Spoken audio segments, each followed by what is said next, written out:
Hey y'all, my name's Jay, and I want to take a moment and really kind of do an intro for what's about to happen with these specific videos.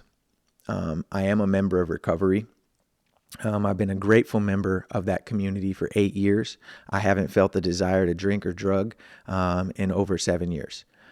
In that, I want you to understand what I just said. I'm a member of something bigger than myself. I'm thankful that I'm a part of it, and I don't have the desire to use drugs or alcohol anymore. That says a lot about me, man. I spent 13 years in intravenous drug use. I was smoking, snorting, drinking, puffing. I mean, you name it, dude. And I was literally, there was nothing off the table. If you showed up to my apartment, it didn't matter what you threw down on the table. I'm in. I had more partners, relationship wise, than I care to count. For the sake of my program, I had to. I, I've spent nights in jail over my addictive behaviors.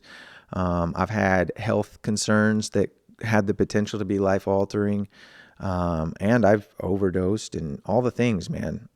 Real life addict here. And I'm in real life recovery over 8 years. And one of the things that got me when I was in my program, I did about a year at an inpatient rehab. 6 months was the whole program was voluntary, but 6 months to complete the program, and then I lingered 6 months because I'm like, I don't quite have a grip on this like I want to, and I'm not willing to lose it. Right. When I hit that 6 month mark, I had been in anger management. I had been in AA classes, NA classes, and this is at the rehab, right? I've been in AA halls, NA halls. I had been in different coping mechanisms like therapeutic classes, relapse prevention, what have you. I had a great sponsor. I think by that point in time, I was legit onto I was trying to learn the cyclical lifestyle of step 10, 11, and 12. And we'll get to that. But I felt like this deficit, like I didn't understand the steps like I needed to. And so what ended up happening was I just started digging. This was about 2017. And I'm just thumbing through the internet, bro, looking for somebody who's got what I'm looking for here. And I knew enough to know what the program was, but I didn't know enough to know what the program was. My sponsor, like I say, he did a great job, man. No shame to him. But I needed more. And I kind of had gotten everything my community had to offer. And as I look online, bro, there was like nobody really teaching the steps. There were videos, but I remember one was like, it was just a blue screen with the steps in front of it. And some old heads had recorded a meeting with no visuals. And that's it.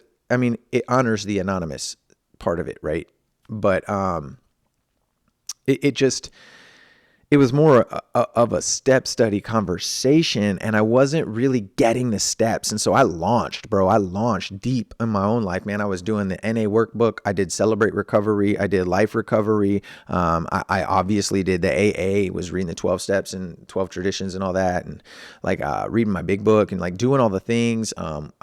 I was like chopping it up with dudes who had programs like, hey, bro, what's this look like? Sponsoring dudes and seeing how it was and wasn't working for people. And dare I even say it, man, like I was legit in the Bible. Like, what does the Bible say about this? Is this in the Bible? Is this not? Like, how are these correlating? I started at that point teaching at rehabs. I've taught at over 3 rehabs in my lifetime. And when I say taught, I don't mean show up one night. I don't even mean show up one night a week. I mean, like I was running big meetings, little meetings. Like I was running big book. It's hard to say big book studies, but I was doing big book studies in the sense that I would read a portion and we would discuss it, and then I would kind of teach it. I would do 12-step meetings. I was doing small groups where we were more intentional, trying to work the steps as a group. I mean, I've done it all, man. And I was doing it at an institutional level. And I found great reward in that. But now I'm in a season where I'm not doing that. I'm married now. I have a child, and it's hard for me to engage the institutions like that. And I just feel really inspired to take what I was looking for almost 10 years ago and create it. And so that's what this is. I have friends who will probably jive with this, but I also I need you to know, bro, there's a dude out there trying to figure it out and can't find the right video that brings it to his level. And it's my hope, it's my prayer, man, that this is that for you. If anything, man, if I could throw this video in a time capsule and throw it back to myself, this playlist would be an answer to prayer that I had 8 years ago. And so in that, I want to just throw down a couple ground rules real quick. So the first ground rule, all that is necessary for you to grab hold of this program is really the desire. It's the third tradition in the short form of the AA program. And I want to encourage you too, this is not a supplement for a meeting, dog. Like, you need to be in a meeting hall. You need to get a real life sponsor in the flesh that can take you out to coffee. I cannot replace all of that. I am to be a supplement. These videos are supplementary to what's already going. Imagine if you're a plant and you are in a pot right now and you're surrounded by all the things that it's going to take for you to grow and to take root into this program. I'm just sprinkling fertilizer on it. And so if you think that I can be your program, I'm sorry, I can't. But I want to share mine with you. I want to 12-step it. And so in that, you just have to have the desire, man, to start doing these things. And this works for you. I promise. It works if you work it, dog. And then the second thing is I'm not affiliate. It's kind of straightforward. Once you start running around the meeting halls, there's no affiliations in that community, And in that, I'm doing this as my 12-step at this point in my life. I need it. I wanted it years ago. I wanted someone like me to be putting this out. And so that's what this is. It's not me doing anything other than being real with it. The third thing, I need you to understand there's a difference in sobriety and recovery. Sobriety says, I'm just not going to do this drink or drug anymore. Recovery says, I don't want to do the drink or drug and I want to change my life. So the why of my drink and drugging goes away and it becomes another thing. For example, I used to smoke like a chimney, dude. People would always be like, man, that's why you never got it, because you always burn it. And I'm like, I'm just trying to be chill, man. Just trying to have a little peace in my head, some peace of mind. And I was being for real. Being sober is just not smoking and then not having peace of mind. And a lot of us get there. We're like, I gotta quit drinking, gotta quit drugging, whatever your thing is. For me, it was all of it. Stopping is one thing, but being okay without it is a completely different thing. And I don't mean being okay like, I'm good without it. I mean being okay like the reason that I smoked was to get peace. So now I've developed healthy modes of operation in my daily life that bring peace to me, much like smoking used to. And then I literally practice those daily, just like I used to practice smoking, dude. And in that is recovery, that you're recovering who you are from the throes of addiction and turning it into what you want to be. And the program helps you do that. And that leads me to the fourth thing. This is a spiritual program. Step 12. Having had a spiritual awakening as a result of these steps, we tried to carry this message to the alcoholics and practice these principles in all our affairs. I want to key in on that first thing. This tells you why we do the 12 steps. Having had a spiritual awakening as a result of these steps. 3 things you get from that. 1, this is a spiritual program. 2, the outcome is a spiritual awakening. And 3, you get there through the steps.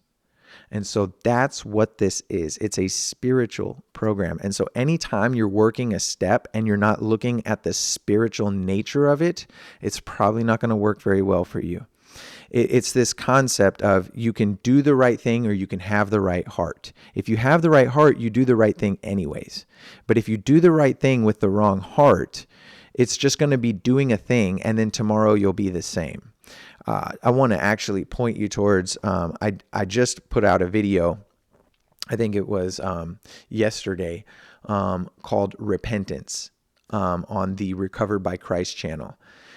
That's what I'm talking about here. Like, repentance is what this is teaching us. That's the spiritual principle. If you were to be in a big book, after you read your 12 steps, it says that these steps are spiritual principles in their nature.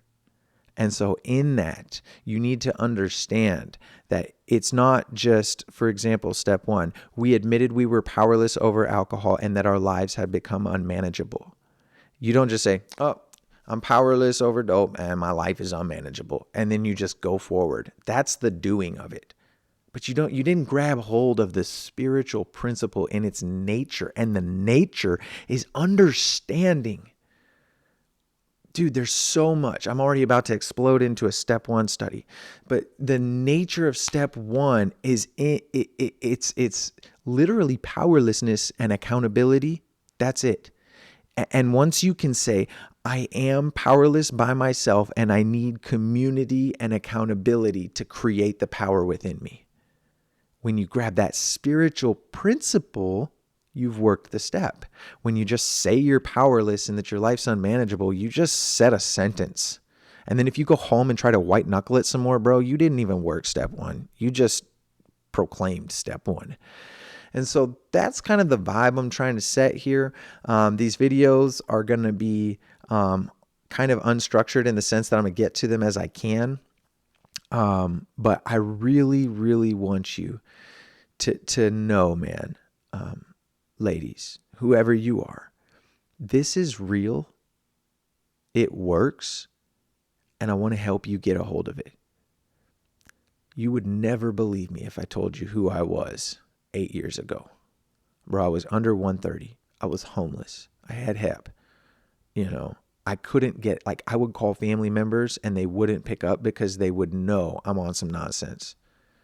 Everything about me was at the end of it. I literally was about to die, dude. I was running around with some people who were literally trying to get rid of me, if you catch my drift, and I didn't know better. And once I got sober, I was like, all right, bet. I'm gonna go my own way. I see who I was and I'm gonna go my own way. And then I started doing recovery, And so I just want to share that with you. And in that, man, God bless.